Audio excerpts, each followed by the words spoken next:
إذا أشوف لي واحد مؤمن مظلوم وأعينه، وإذا أقدر أنصر لأحد وأنا رحت ونصرته، وإذا أقدر أنصر أحد وتخلفت عن نصرته، شنو اللي الله سبحانه وتعالى راح ينطيني؟ هنا ثواب وهنا ثواب وهنا عقاب. بهذني كلهن الله سبحانه وتعالى شو راح يكافئني وشو راح يعاقبني؟ لازم نسمع من الإمام الصادق عليه السلام. ودائما أقول هنيال اللي يرجع إلى الله سبحانه وتعالى من خلال أهل البيت عليهم السلام، يعني ننطلق إلى الله سبحانه وتعالى من خلال أهل البيت عليهم السلام. مثلا هذه الرواية: ما من مؤمن يعين مؤمنا مظلوما إلا كان أفضل من صيام شهر واعتكافه في المسجد الحرام. ليش أنت راح تصوم شهر كامل وأنت معتكف في المسجد الحرام؟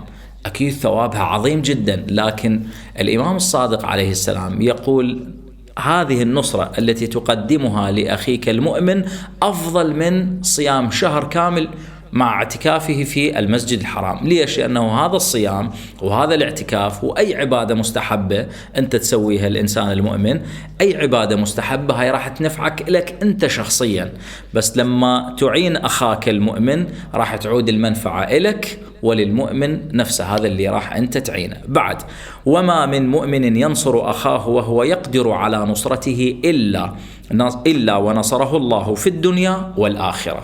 وما من مؤمن يخذل أخاه وهو يقدر على نصرته، أقدر أنصره بس أنا خذلته، الله سبحانه وتعالى إيش راح يعاقبني وإيش راح يسوي لي؟ وما من مؤمن يخذل أخاه وهو يقدر على نصرته إلا خذله الله في الدنيا والآخرة.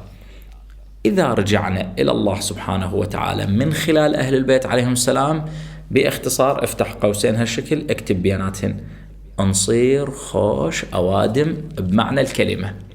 الكلام من كتاب ثواب الأعمال وعقاب الأعمال، الرواية عن الإمام الصادق عليه السلام، صفحة 168، طبعا دار المتقين. دمتم بخير وفي أمان الله.